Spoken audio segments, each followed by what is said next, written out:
يلا يا حبيبي الف هنا. بسم الله.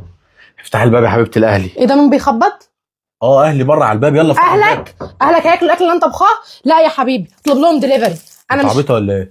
ما هم مش هياكلوا من الاكل اللي انت عاملها فيه. سيب الاكل قبل ما افتح لهم الباب. اوعى كده عدين يا بنت، هات الاكل هنا. هو في ايه؟ اتفضلي يا حماتي، اتفضلوا يا اهلا وسهلا. عامل ايه يا جوز بنتي؟ الحمد لله ست الكل. ازيك يا عبد، عامل ايه؟ اهلا يا منى، اخباركم ايه؟ الحمد لله. ايه يا اتاخرتوا ليه كده؟ ده انا مكلمكم من بدري. معلش بقى، المواصلات والطريق كان زحمه والله. اختي امال ازاي كان بيقول اهله؟ لا انا لازم اطلع الاكل بره بسرعه.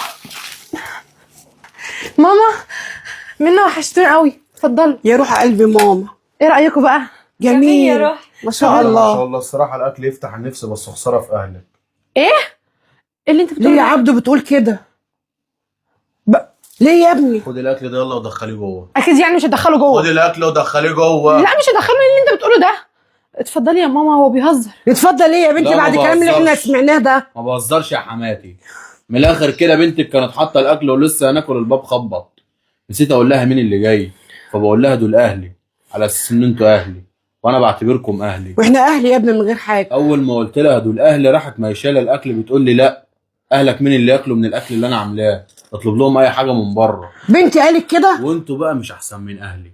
اكيد يا عبد. طبعا طبعا. وانت ازاي يا شمس تعملي حاجه زي كده؟ والله دي حاجه بقى ترجع لتربيتك. اتكلمي. يا ماما انا كنت بهزر معاه مش اكتر، كنت هحط لهم الاكل عادي يعني. هي دي حاجه هو فيها ده هزار؟ ده اللي انت بتقوليه ده هزار؟ يا ماما انا مربياكي على كده؟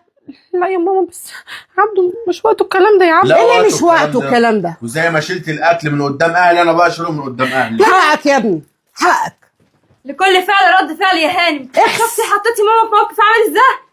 يلا يا بنتي يا ماما اسمعيني طيب يا ماما. اسمعش يا ماما اسمعوني عشان خاطري. طب استني اصلح الامور والله يا عبده.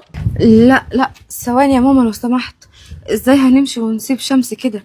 هي غلطانه، بس برضه ممكن جوزها يضربها ولا يقسى عليها. مش ممكن يا بنتي يحصل ده. عبده متربي يا ماما، بس معلش لكل فعل رد فعل.